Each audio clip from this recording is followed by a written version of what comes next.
Қайырлы күн баршаларыңызға, қалдарыңыз қалай? Бүгінгі өтетін біздің тақырыбымыз Instagram әлеуметтік желісіне сапалы посттарды қалай жазамыз, немесе опер қалай жазамыз. Біріншіден сіздерге мына бір формуланы ұсынып отырмын. Instagram желісіне адамдарды көп тарту үшін мына формуланы пайдаланғаныңыз дұрыс. Біріншіден сан немесе сөз, қосылған сын есім, қосылған кілт сөз, қосылған уәде.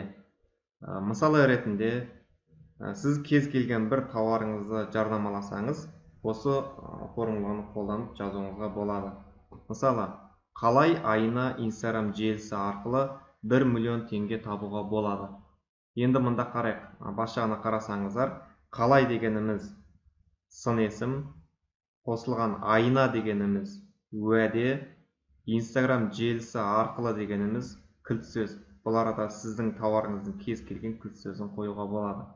Онан кейін 1 миллион теңге табуға болады дегеніміз сан есім, сан немесе сөз. Енді бұлай қарасаңыздар, формуланы тағы да қайталап өтейін. Сан немесе сөз, қосылған сын есім, қосылған кілт сөз, қосылған уәде. Мына арада мұқият болатын нәрсе уәде. Сіз мысалы кейбіреулер айтады, біз iPhone ойнатамыз, андай ойнатамыз, мұндай ойнатамыз, конкурс ұйымдастырамыз деп. Бірақ ұйымдастырасыз, уәдеде берік болуыңыз қажет. Жалпы бұл формула түсінікті болды деп ойлаймын.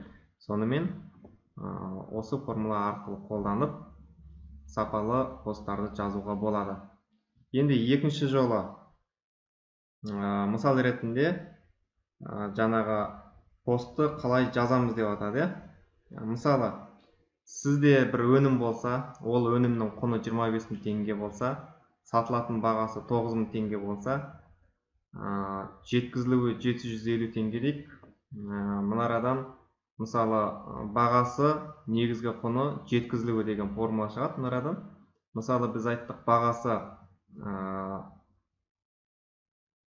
9 мың теңге болса, одан аламыз негізгі құны 2500 теңгені және жеткізілуі 750 теңгені алсаймыз.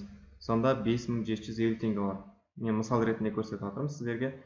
Енді мына арада сонда жаңағы бағасы негізгі құны жеткізілуінен алып тастасақ формуладан, бізге таза пайда 5750 теңге болады. Енді сіз 1 миллион теңге айына таза табыс пайда табамын деп мөлшерлейтін болсаңыз, 1 миллион теңге таза табыс табу үшін 1 миллионды бөлесіз 5750 теңгеге. Сонда сізде сататын тауарыңыз 173 штук болады, жаңағы дана. Енді 173 дананы сіз бір айға бөлесіз, мысалы 30 күнге. Сонда күніне сіз 5 дана сату қажетсіз. Адамда қаржылық мақсаттың жоспары осылай болса, контент жасар алдында үнемі септігін тигізеді. Сол кезде ғана сіздер табысты арттыра аласыздар деген ойдамын. Жалпы мен бұны мысал ретінде бердім.